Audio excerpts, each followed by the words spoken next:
Good morning, everyone. Uh, you know, uh, Whenever we interact with a lot of foreign companies in our industry, I've always been using one phrase that India disappoints both optimists as well as pessimists. What happens is, when China was booming and India was still very small, it's still relatively small,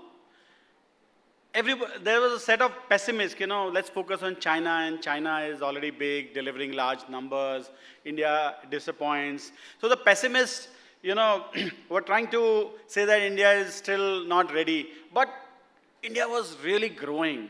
And I was recently in Thailand, and I used to run Thailand business in my previous job at Benetton.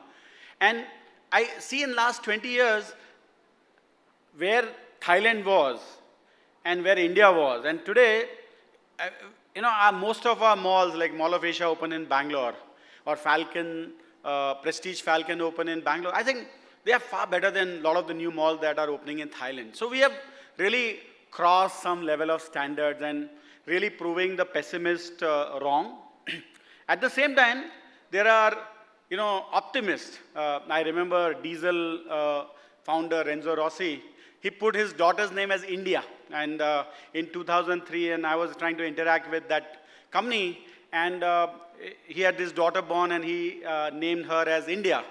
And there are a lot of such people like Renzo Rossi believed in India's story, and they said India is the place, we should invest, etc. But whenever they came to India, the optimists, they were also disappointed because there was these, regulatory challenges. It was still ill-controlled environment.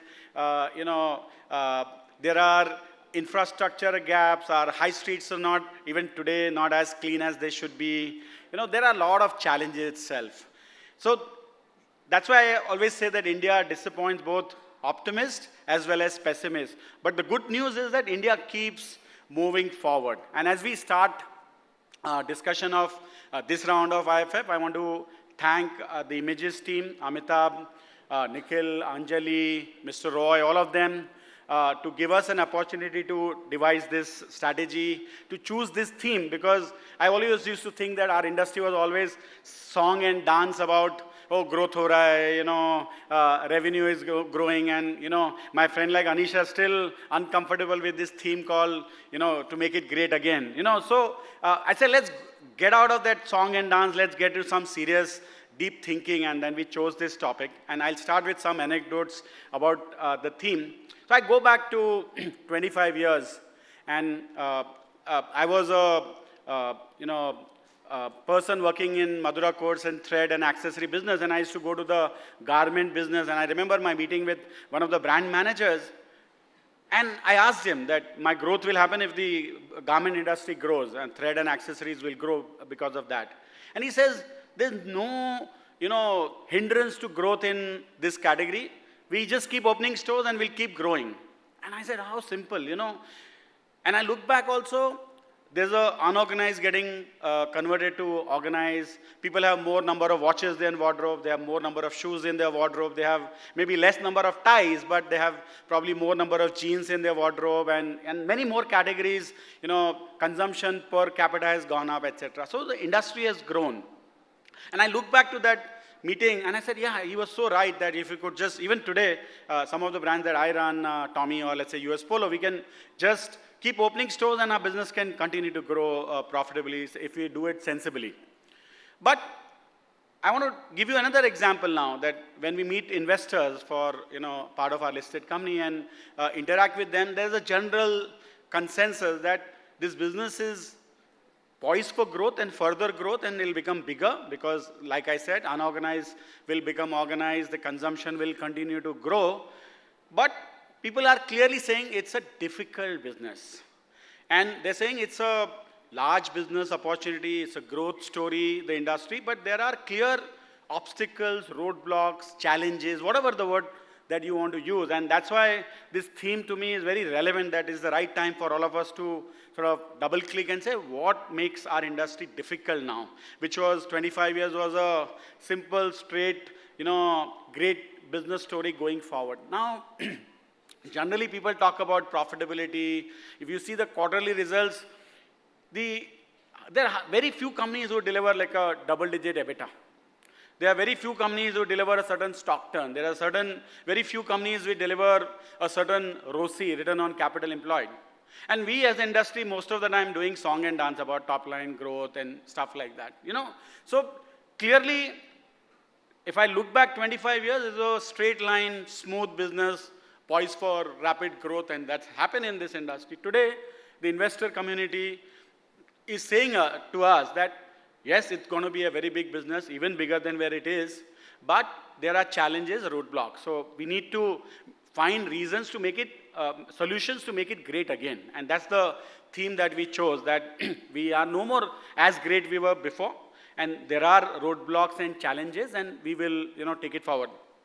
We have a panel immediately after this, opening comments by me, and I'm really excited about that panel. We have some real big stalwarts of industry. Suparna is sitting here, she CEO of Titan.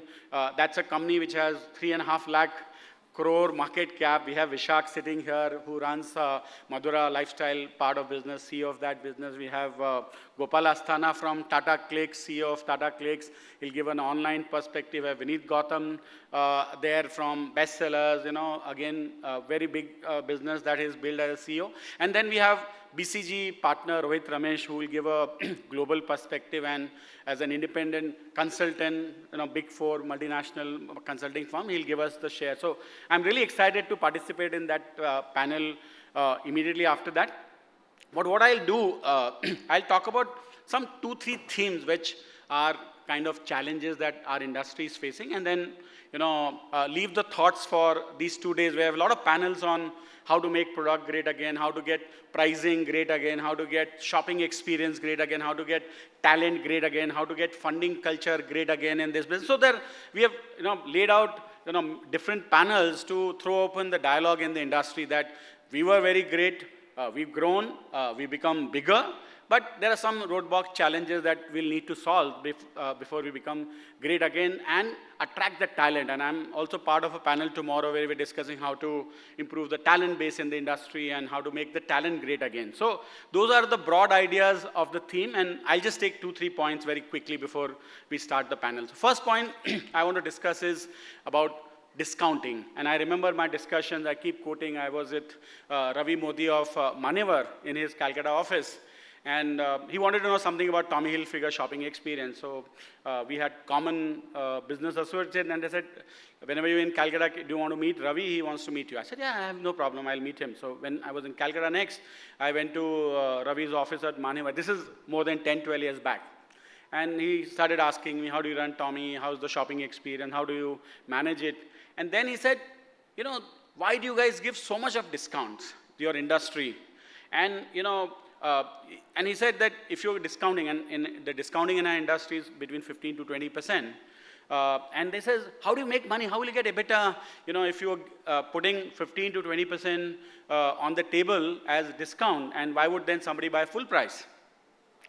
And in my 2-hour interaction with him, he kept pushing, kept telling him, no, but at this discount, maza nahi aayega. At this discount, I'll not. And when I look at now Manyavar results, and they deliver almost 50% EBITDA, where industry EBITDA is in high single digit.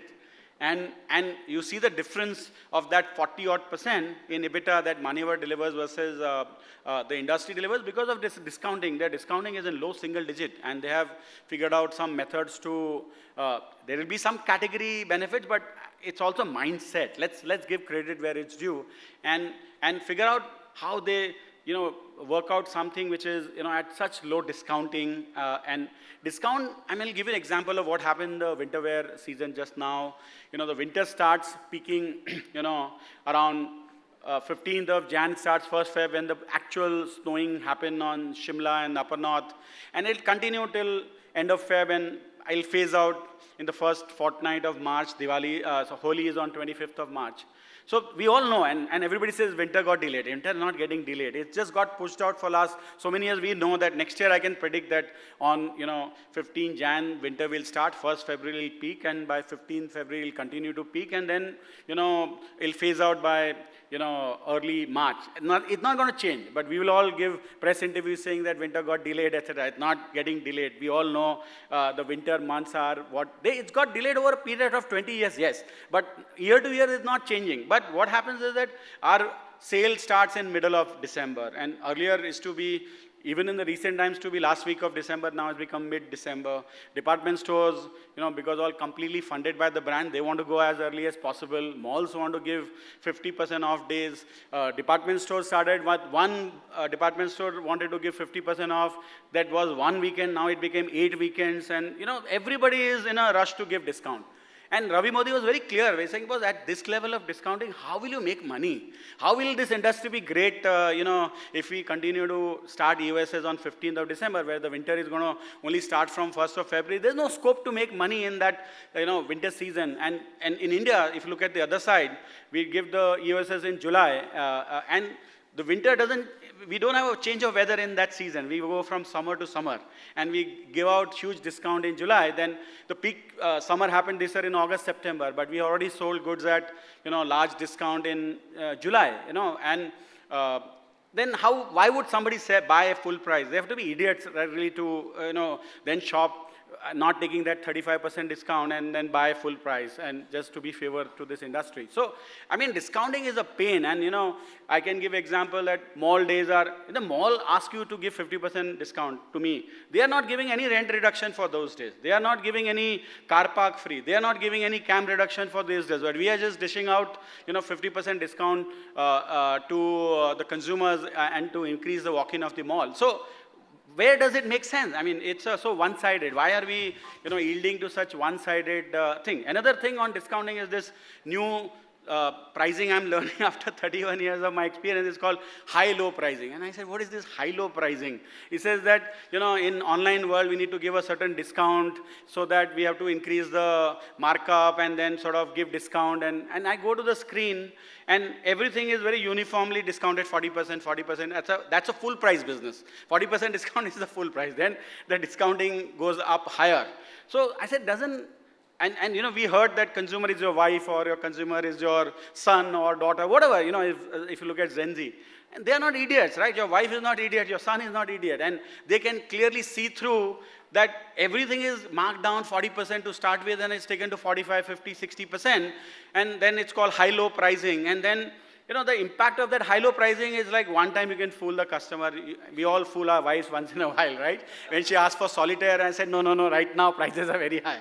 So once in a while you can fool her, but then eventually, the consumer knows that this is just a, facade, and it's trying to cheat in some sense. So, this high-low pricing is another way to increase the discounting, in the industry, which is already plagued with high discounting. So we need to, curb some of this. And, it's easy for me to stand here and give lecture, but we also, unfortunately, are forced to do it. We resist. And our commitment is to choose the topic that we have chosen. That I'm very clear that people will resist saying, Anish will say, make it greater again. No, Anish, we are not great. We need to become, great again. Let's be very clear about that. Second point I want to talk about is the commoditization. See, what happened is the discounting is it's an outcome. It's a reflection of something deeper, which is that our industry is getting commoditized. And, very rarely you see some brand's collection which takes your breath away.